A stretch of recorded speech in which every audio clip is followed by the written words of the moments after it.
Hello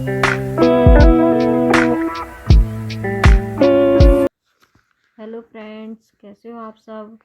आशा है आप सब अच्छे होंगे और मन लगाकर पढ़ रहे होंगे और पढ़ते रहिए। मेरा आशीर्वाद इसी प्रकार आपके साथ बना रहेगा। आइए पढ़ते हैं आदिकाल का पार्ट 8 है इसका। आदिकाल बहुत बड़ा है ना, इसके 9-10 पार्ट बनेंगे, 11 भी पार्ट बन सकते हैं, इसलिए इसको ध्यान पूर्वक पढ़िए। आदिकाल से ही सबसे ज़्यादा क्वेश्चन आते हैं एग्ज़ाम में, इसमें टेट के, टीजीटी के और पीजीटी के एग्ज़ाम में। ठीक है, हिंदी लिटरेचर के। तो इसके जो हमने क्वेश्चन कल पढ़ा था कि सुमेलित कीजिए, तो ये सुमेलित इसका आंसर ए था। और अब मैं इसके पूरी व्याख्या करूँगी उस क्वेश्चन की, है ना। क्वेश्चन नंबर 218 था क्वेश्चन, है ना। तो इसके हैं रचना, प्रकाशन वर्ष और रचनाकार। देखिए, रचना और रचनाकार के नाम सुमिलित कीजिए, है ना। ये था ना इस प्रकार। तो इसके रचनाकार हैं ये, ठीक है। देखिए, प्रबंध चिंतामणि किसने लिखी थी। प्रबंध चिंतामणि है जैनाचार्य मेरुतुंग ने लिखी थी, ठीक है। ये 1304 ईस्वी में लिखी गई थी। प्रकाशन वर्ष इसका 1304 है।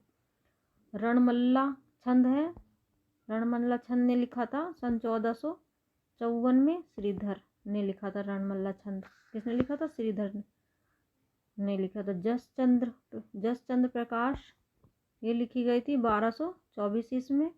भट्ट केदार ने लिखा था। जयमयंक जसचंद्रिका 1243 ईस्वी में मधुकर कवि ने लिखा था। लखन सेन पद्मावती है 1459 ईस्वी में दामोदर कवि ने लिखा था। ये तो इस तरह से इसको सम्मिलित करना था, हमने सम्मिलित कर दिया। सम्मिलित हम तभी कर सकते हैं जब हमें इनका प्रकाशन वर्ष समझ में आया हो या याद हो, है ना, या इनकी रचनाएं, रचनाकार याद हो। तो इसलिए इसको दिमाग में बैठा लीजिए, ठीक है। वेरी इंपॉर्टेंट क्वेश्चन है। नेक्स्ट क्वेश्चन है हमारा, पुरुष परीक्षा किस कवि की रचना है। पुरुष परीक्षा है विद्यापति की। बार बार रिपीट हो रहे हैं ना क्वेश्चन, तो ये इम्पोर्टेंट क्वेश्चन है जो रिपीट होते हैं बार बार। जो एग्जाम में आए हुए क्वेश्चन हैं वे ही रिपीट हो रहे हैं।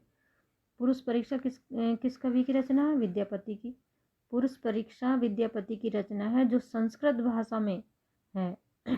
संस्कृत भाषा में विद्यापति की अन्य रचनाएं शैव सर्वस्व सार, गंगा वाक्यावली, दुर्गा भक्त तरंगिणी, भूपरिक्रमा, दान वाक्यावली, विभाग सार, लखनावली, गया पतलक, वर्णकृत इत्यादि, है ना। ये है क्वेश्चन।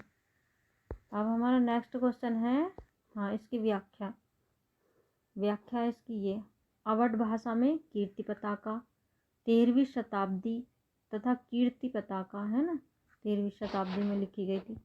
मैथिली भाषा में लिखी वाली है पदावली 1403 ईस्वी में। गोरक्षक विजय नाटक, है ना।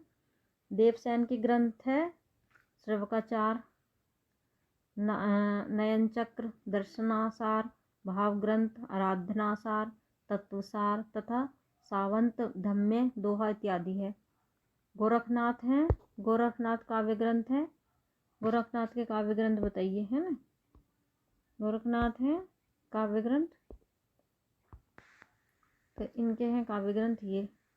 डॉक्टर पीताम्बर दत्त बड़थवाल ने गोरखनाथ के 14 ग्रंथों को प्रमाणित मानकर उनका संपादन गोरखावली नाम से किया है। शब्द, पद, शिष्या, दर्शन, प्रणय, संकलन, बोधन, आत्मबोध, भय, मात्रा, योग, 15 तिथि, 7वां वार, मच्छिंद्र, गोरखनाथ, बोध, रोमावली, ज्ञान तिलक, है ना, 84 पंच मात्र हैं। ज्योतिश्वर ठाकुर के ग्रंथ वर्णा रत्नाकर है ना। ज्योतिश्वर ठाकुर के वर्ण रत्नाकर हैं। नेक्स्ट क्वेश्चन है हमारा नोट। डॉक्टर नागेंद्र देवसेन कृत श्रवकाचार को हिंदी की प्रथम रचना माना जाता है और देवसेन के नए चक्र को लघुन चक्र के नाम से भी दिया गया है। नेक्स्ट क्वेश्चन है 220 220 निम्नलिखित में से कौन सा विद्वान पृथ्वीराज रासो को सर्वप्रथम अप्रमाणित ग्रंथ मानने में वालों में शामिल नहीं है? कौन सा नहीं है भाई? कौन सा विद्वान नहीं है? इसमें है हमारा मोहनलाल विष्णुलाल पांडे। ये मानने में नहीं है। पृथ्वीराज रासो को मोहनलाल विष्णुलाल पांडे ने सर्वप्रथम प्रमाणित ग्रंथ मानते हैं, है ना।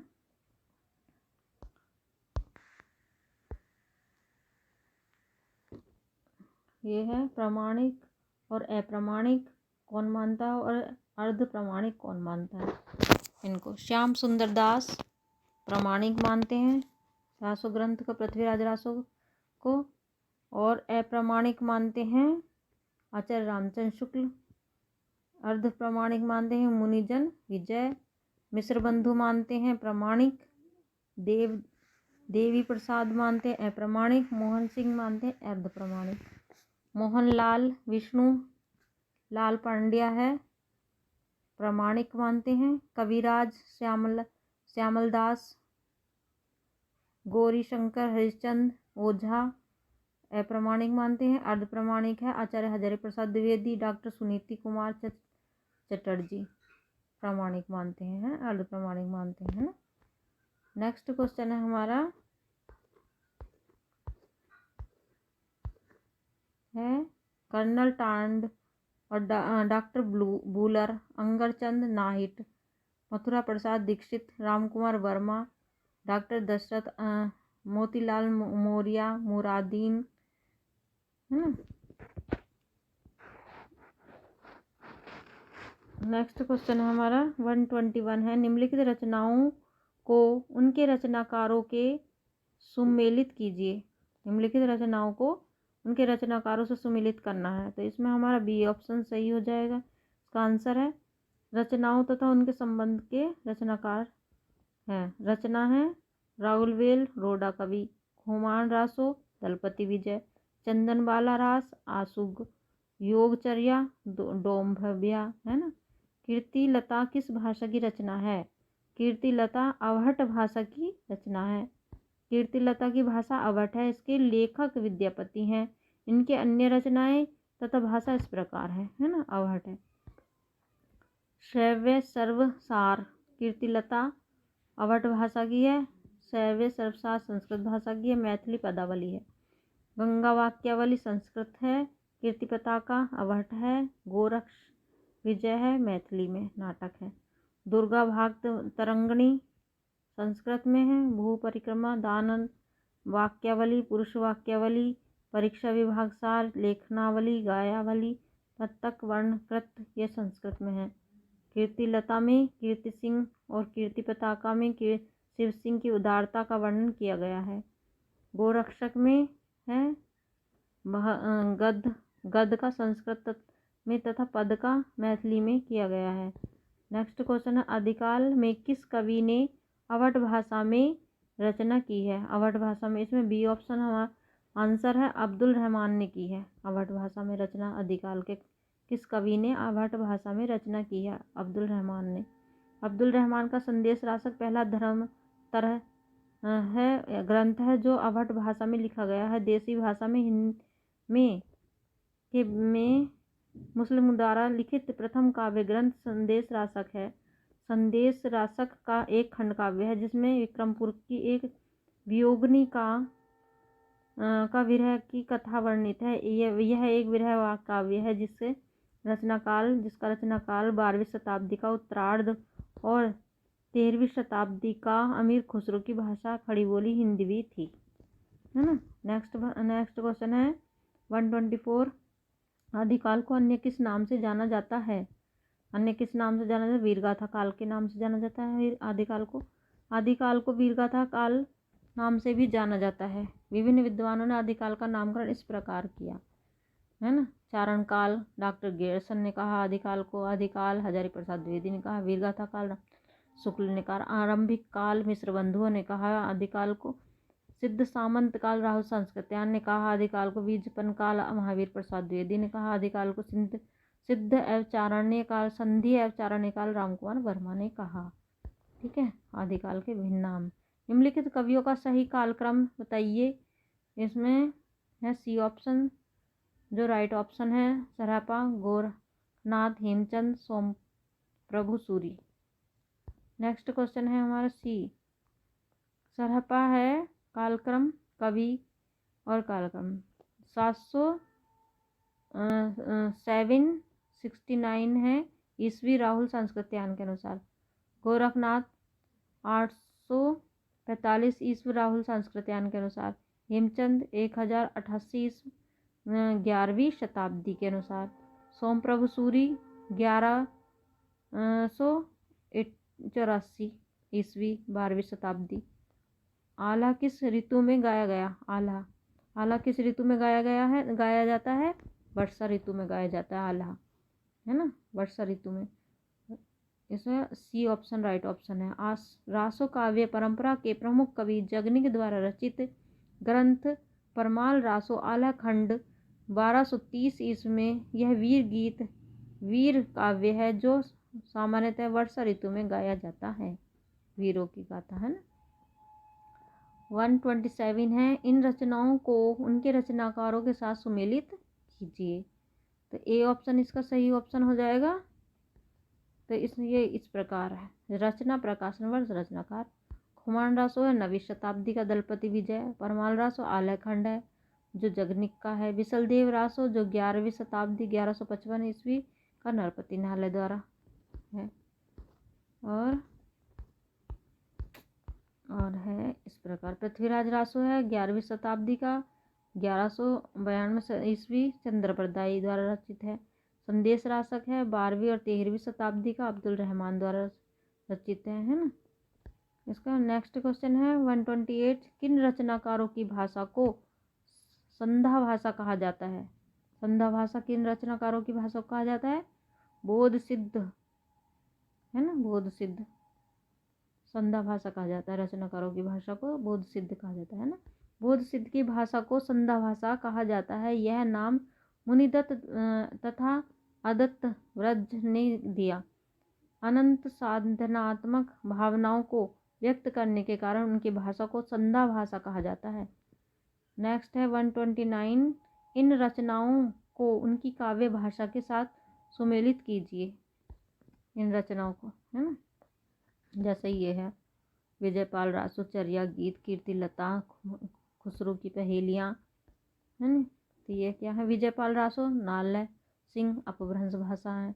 चर्या गीत कोश सरहपा है, संधा भाषा है। कीर्तिलता विद्यापति के अवहट है। खुसरो की पहेली अमीर खुसरो हिंदवी है। पदावली है विद्यापति की मैथिली भाषा। ठीक है। नेक्स्ट है 230।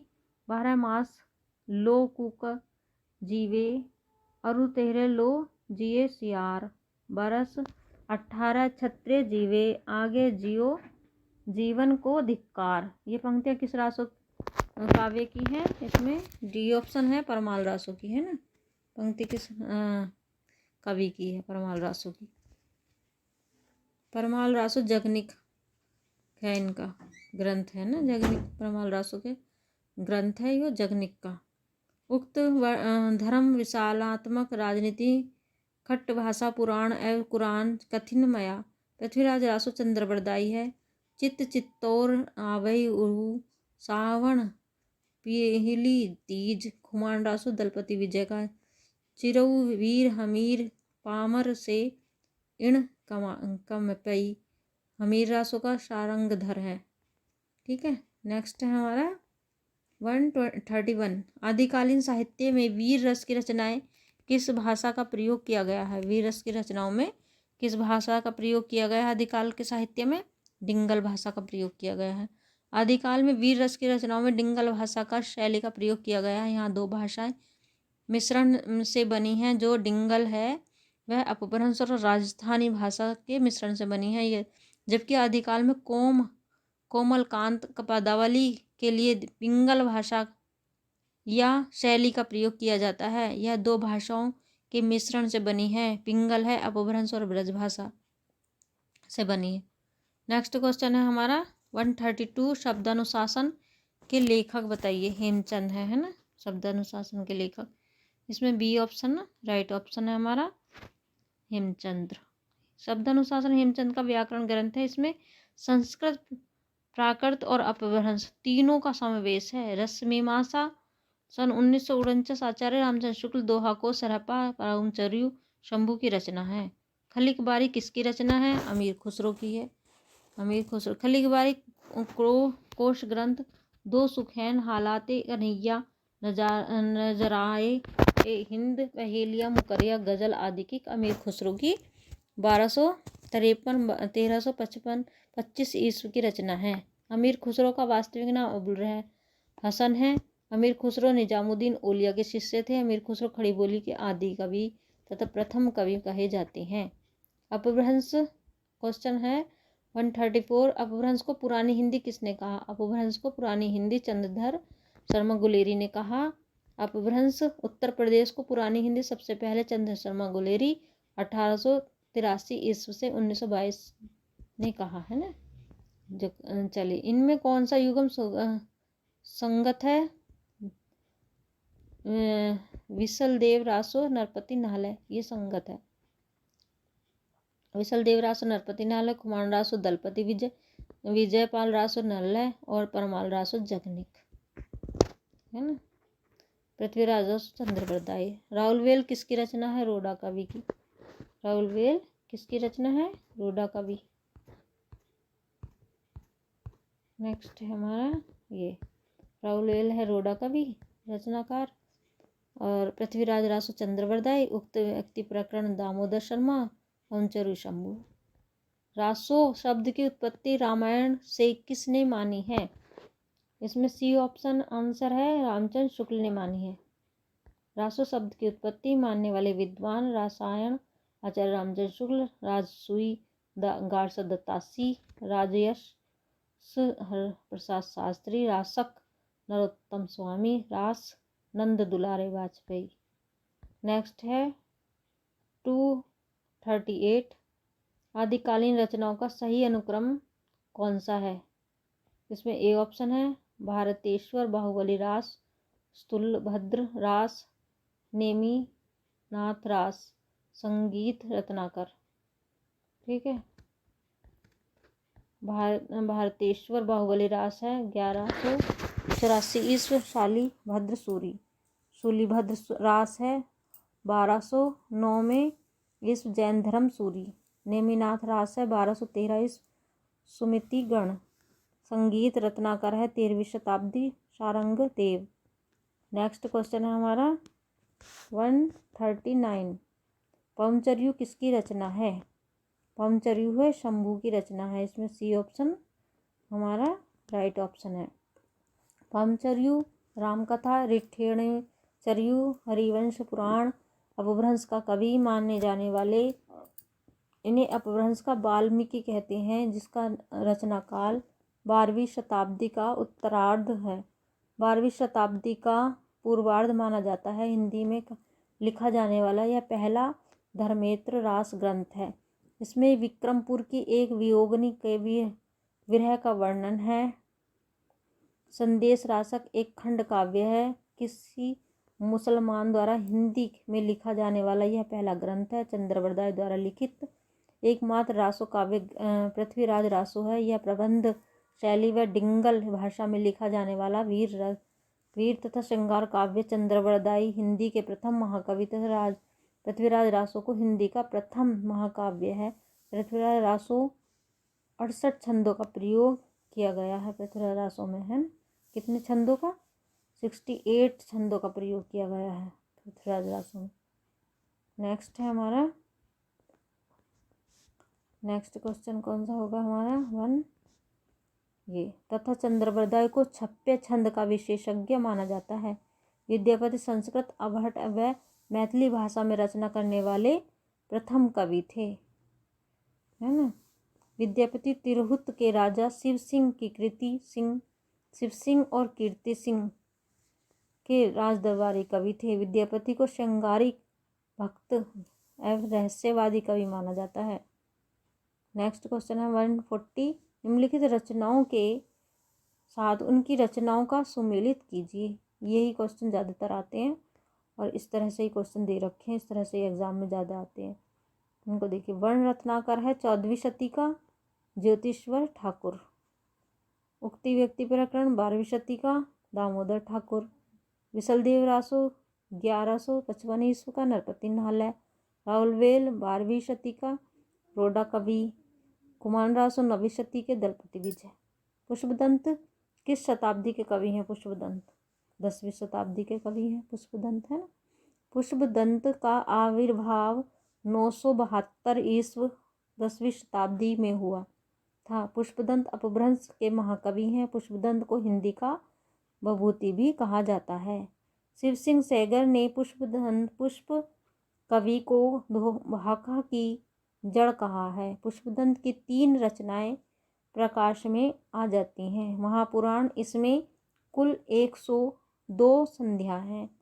जस हरचरु, यह काव्य 4 संधियों में पूरा हुआ है। इसमें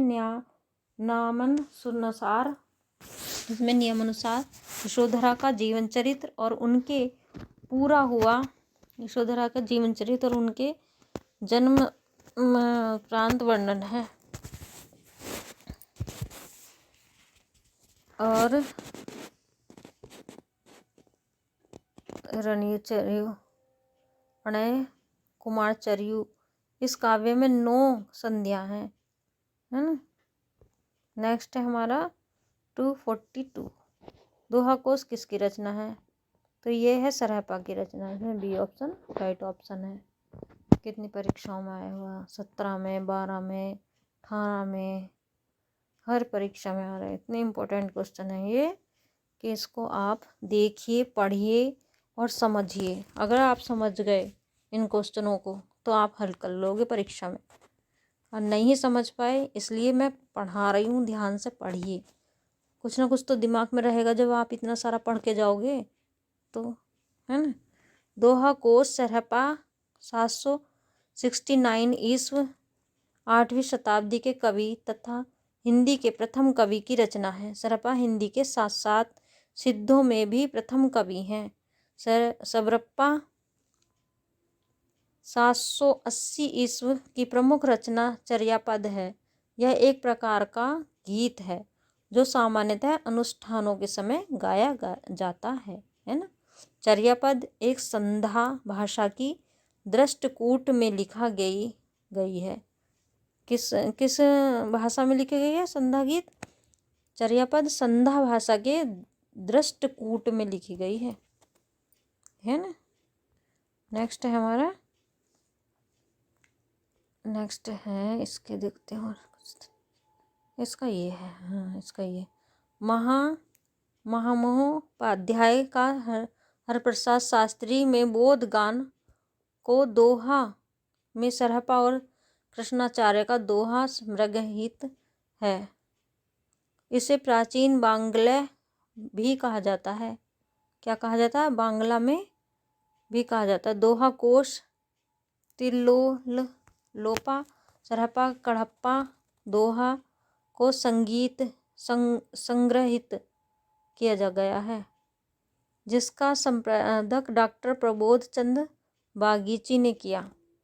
नेक्स्ट क्वेश्चन है हमारा 143। रचना काल की दृष्टि से निम्नलिखित कृतियों का सही क्रम है ये ऑप्शन इसका सही हो जाएगा। कुवलय या ला कथा, राहुलवेल, उक्ति व्यक्ति प्रकरण, वर्णाक्रम, है ना। यही हो जाएगा इसका सही ऑप्शन। नेक्स्ट है हमारा ये कृतियों के साथ सुमिलित कीजिए। शंभु है, पवनचर्यु, पुष्पदंत है, महापुराण अब्दुल रहमान है, संदेश राशक, सबरप्पा है, चर्यापद, है ना। इसका यही हो जाएगा। नेक्स्ट है हमारा 145। सरहपा का संबंध निम्न में से किससे है? सरहपा का संबंध सिद्ध साहित्य से है। ये ऑप्शन इसका सही है। सरहपा सिद्ध साहित्य से संबंधित है। राहुल संस्कृत्यान ने इनका समय 769 में ईस्वी में माना है। इनकी रचना दोह कोश है सरपा के, अन्य नाम सरपाद, सरोज, वज्र तथा राहुल भद्र है। नेक्स्ट है अपभ्रंश का मुख्य छंद है, क्या है अपभ्रंश का मुख्य छंद? दोहा है ना, मुख्य छंद दोहा है। तो ये थे हमारे, ये वाला पार्ट था 8 पार्ट, 8वां पार्ट था ये आदिकाल का। इसमें इतने क्वेश्चन थे और अब मैं मिलूँगी नेक्स्ट वीडियो में आपको। आगे के क्वेश्चन उसमें लाऊंगी मैं आदिकाल के। अभी आदिकाल ही चलेगा, अभी इसके 2-3 पार्ट और आएंगे आदिकाल के, तब जाके आदिकाल पूरा होगा। आदिकाल इतना बड़ा है, इसलिए आप इसको ध्यान से देखिए, महत्वपूर्ण क्वेश्चन है, इनको ध्यान से पढ़िए, बार बार रिपीट करिए। आपके एग्ज़ाम में आने वाले अति महत्वपूर्ण क्वेश्चन है, very very most important question है। इनको मैं इसलिए ध्यान से पढ़ा रही हूँ, आप ध्यान से पढ़िए, समझिए और बार बार देखिए। जितना समय आपको परीक्षा में मिल रहा है इतना बहुत ही अच्छा समय, सुनहरा मौका है ये आपके लिए। और आप सब मेहनत करिए, ध्यान से पढ़िए और आपका नंबर आएगा ही जब आप ध्यान से पढ़ेंगे तो इनको। ठीक है, गुड लक मेरी तरफ से और थैंक यू वेरी मच। मेरे चैनल को सब्सक्राइब करिए। मिलते हैं स्टडी विद ममता मैम के साथ नेक्स्ट वीडियो में, नेक्स्ट पार्ट में। ठीक है, थैंक यू वेरी मच।